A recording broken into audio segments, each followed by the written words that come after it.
Well, I'm Laura Richardson with Relevate, and we're bringing you another episode of I'm Moving to North Carolina, Now What? Today's a fun episode, and it's specifically talking to those of you who might be parents like myself.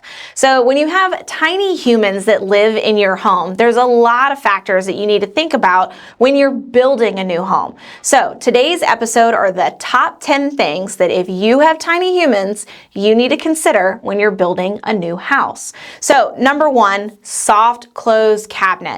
I know those teeny tiny little people can have a lot of power and punch when they go grab those snacks and then they go to shut that cabinet or that drawer.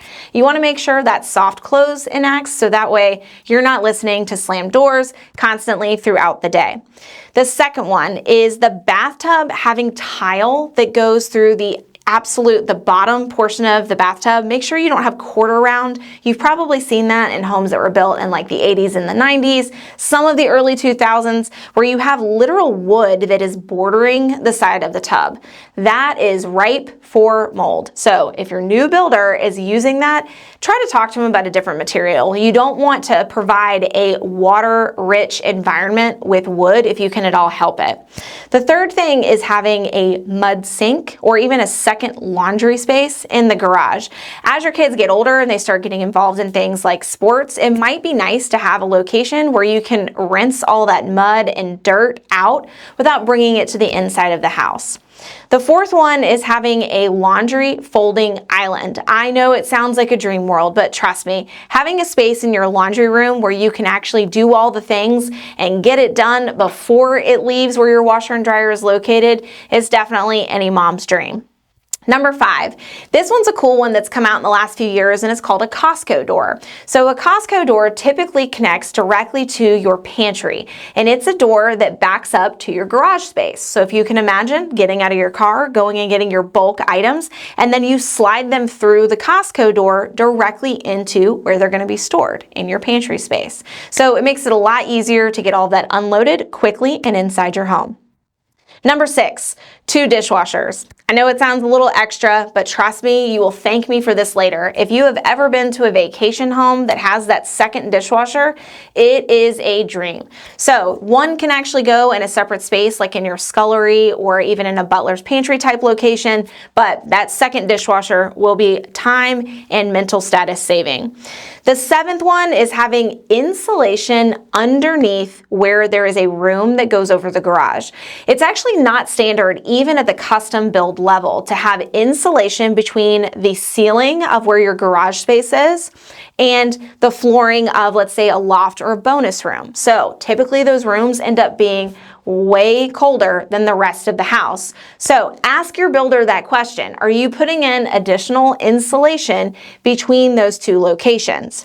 And then number 8, having a scullery or a prep kitchen to create all the things. This is also great if you have really small humans that you need to dry any type of bottles or prep materials. It's great to have a separate location so that your kitchen can remain pristine and photo opportunity ready.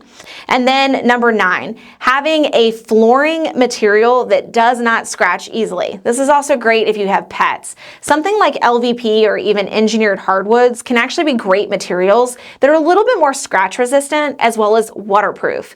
Sometimes hardwoods look beautiful and they are definitely a luxury material to have, but water absorbs very easily into them, and as you guys know, tiny humans are known to spill many a thing. They also will drag items across the floor, drop things repeatedly. I mean, they're still learning after all, but it can definitely do a number of damage to your floor.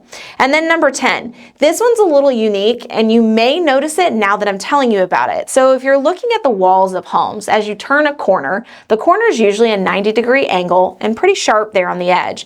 It usually has a metal material that they then kind of plaster over before they paint.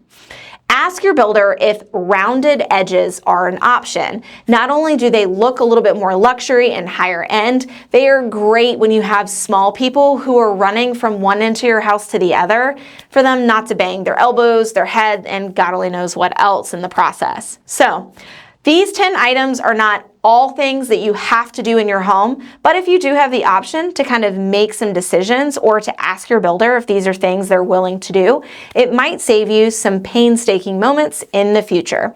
So I'm Laura Richardson, a mom of 3, giving you my advice on items to include in your next home build if you are a parent. So be sure to like, share, and follow us for more content like this with other tips and tricks you need to know when you're buying a home here in the great state of North Carolina. We'll see you next time.